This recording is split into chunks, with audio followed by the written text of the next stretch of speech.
do you want judges to be picked in South Carolina? It is a question that is dividing lawmakers, but not by party lines. Today, a bipartisan group of lawmakers held a news conference to support two bills which they say would give the governor a larger role in how to pick those judges. But some lawmakers warned about increasing the gubernatorial powers. Chris Joseph reports.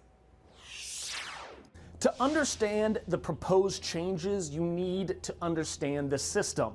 Here is a very basic breakdown. Right now, leaders in the State House pick members of the Judicial Merit Selection Commission, or JMSC. That 10-member commission is largely comprised of lawmakers and attorneys. The commission screens potential judges and nominates 3 candidates for the full General Assembly to vote on. Ask your readers, ask your listeners, should lawyers who will argue cases in front of judges be allowed to decide who those judges should be? Heaven forbid. Representatives Joe White and Heather Bauer filed bills that would change those rules. Both bills would give the governor the power to appoint the majority of the commission. They'd prevent lawmakers from serving on that commission, and Bauer's bill would also require the commission to report all qualified candidates, not just 3.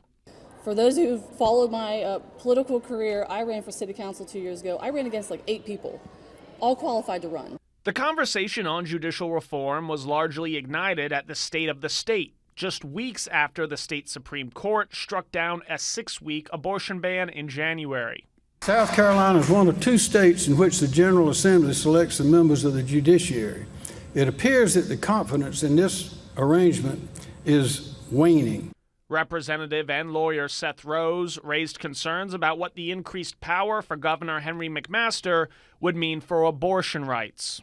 The backstop is our court system.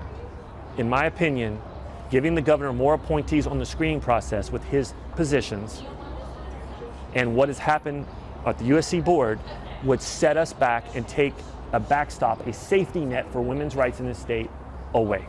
JMSC Commissioner, lawyer, and Representative Todd Rutherford pointed to Governor McMaster's scrutinized influence on the hiring of former USC President Bob Caslen, who left under the cloud of a plagiarism scandal.